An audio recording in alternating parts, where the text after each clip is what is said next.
This right here will be the first of a few videos that will be regarding the Bush-Walker family that are, well, instrumental in the shaping of the United States of America. First and foremost is going to be Prescott Sheldon Bush, the first prolific Bush member when it comes to politics, at least on this side of the ocean.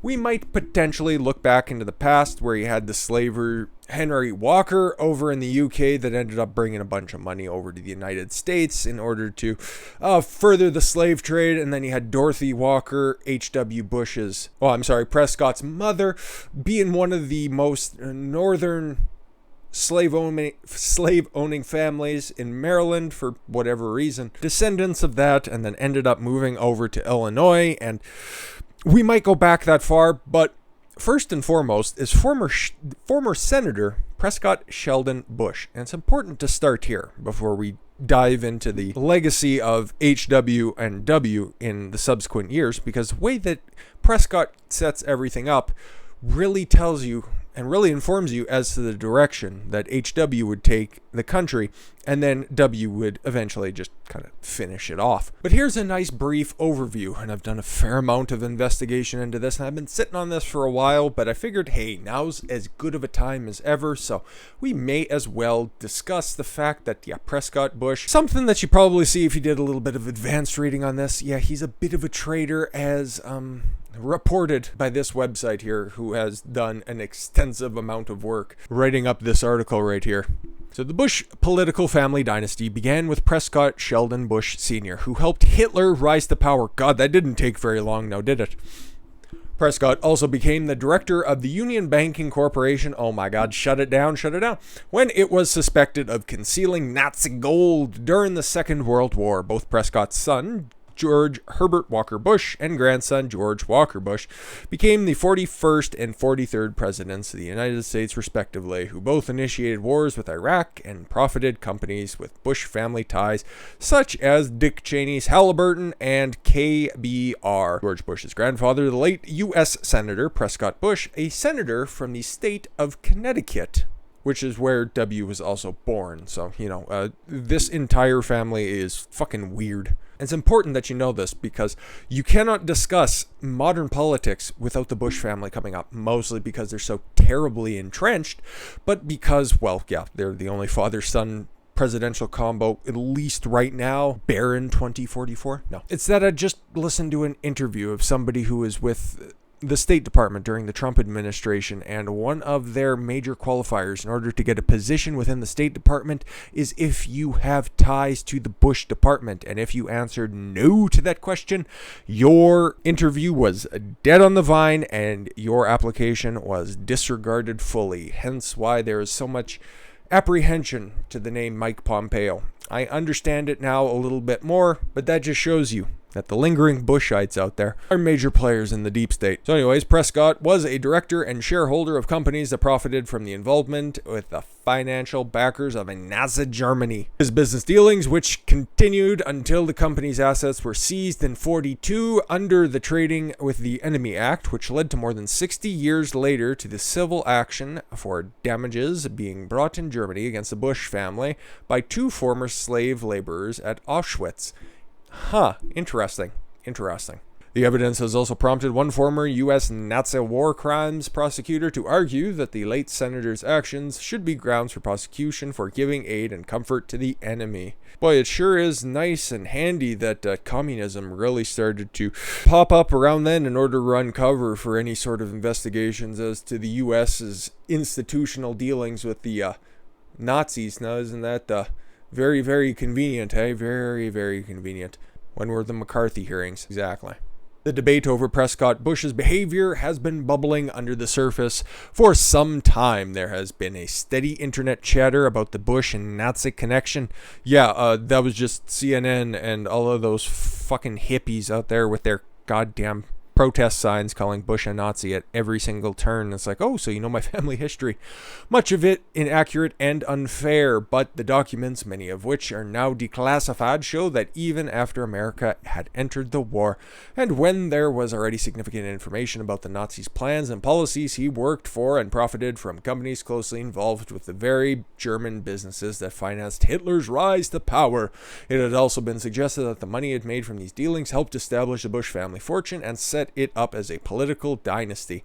Yeah, it's fascinating how something like this hasn't really happened before. Oh, sure, there had been different other father-son combinations throughout the years that rise up, but how many people could go from being so entrenched, and I can't wait to do the H.W. Bush, because that motherfucker had his toes in literally everything. Prescott just saw an opportunity. Seemed like a pretty decent dude in his early days, in his upbringing, but then immediately started to get corrupted by the Connecticut senator at the time. John Lodge kind of took him under his wing and kind of ended up with such situations. So remarkably little of Bush's dealings with Germany has received public scrutiny, partly because of the secret status of the documentation involving him. Now the multi-billion-dollar legal action for damages by 2 Holocaust survivors against the Bush family and the imminent publication of 3 books near the subject are threatening to make Prescott Bush's business a history of uncomfortable issues within the Bush's family. Yeah, I haven't seen anything about those books being released or anything, but that would also coincide with the fact that, oh boy, didn't Poppy Bush and Jr. just really saddle up to the Clintons in 2016 and oh so totally entrenched themselves. Well, Poppy's dead, but W was there right at Biden's side pushing his agenda and calling out stuff that, his father and his grandfather were really big supporters of. It's almost like he had stuff to hide. Fucking weird, right? While there's no suggestion that Prescott Bush was sympathetic to the Nazi cause, money's got to be made somehow. The documents reveal that the firm he worked for, Brown Brothers Harriman, acted as a U.S. base for the German industrialist Fritz Thyssen, who helped finance Hitler in the 30s before falling out with him at the end of the decade. Didn't have enough hard consonants in his last name. Evidence shows Bush was a director of the New York-based Union Banking Corporation that represented Thyssen's U.S. interest, and he continued to work for the bank after America entered the war. Oh, and by the way, I don't think it mentions this in here, but Prescott also served in World War I, so that's good for him. And I don't want to completely paint him to be the quasi-destructive force, which sometime in the near future we're going to be painting his son as, but he's done some good things too, just showing you that not everybody is totally evil. Thyssen owned the largest steel and coal company in Germany and grew rich from Hitler's efforts to rearm between the 2 world wars. One of the pillars in Thyssen's international corporate web, UBC, worked exclusively for and owned by a Thyssen-controlled bank in the Netherlands. More tantalizing are Bush's links to the Consolidated Sicilian Steel Company, CSSC, based in mineral-rich Silesia on the German-Polish border. Wonderful sausage from that place. Wonderful sausage. During the war, the company made use of Nazi slave labor from a concentration camp, including Auschwitz. The ownership of CSSC changed hands several times in the 30s, but documents from the U.S. National Archive declassified last year link Bush to CSSC, although it is not clear if he and the UBC were still involved with the company when Thyssen's American assets were seized in 1942. So there are a few different file releases that have happened, and the first one was the Harriman Papers in the Library of Congress showed that Prescott Bush was a director and shareholder of a number of companies involved with Thyssen. Second set of papers were from the National Archives, are contained in Vesting Order number 248, which records the seizure of the company assets. What these files show is that on October 20th, 1942, the alien property custodians seized the assets of the UBC, of which Prescott Bush was a director, which will be a common theme running through the family, director of certain shady businesses. Having gone through the books of the bank, further seizures were made against two affiliates, the Holland American Trading Company and the Seamless Steel Equipment Corporation.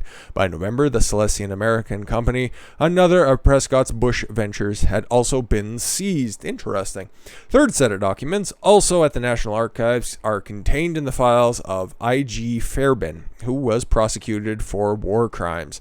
A report issued by the Office of Alien Property Custodian in 1942 stated the companies that since 1939, these steel and mining properties have been in possession of and have been operated by the German government and have undoubtedly been of considerable assistance to the country's war effort. Prescott Bush, a 6'4" charmer, shorty, with a rich singing voice, was the founder of the Bush political dynasty and is once considered a potential presidential candidate for himself. But god damn it, the too much Nazi baggage. Just should have waited a couple of decades. Like his son George and grandson George W., he went to Yale, where he was again, like his descendants, a member of the secretive and influential Skull and Bones Student Society.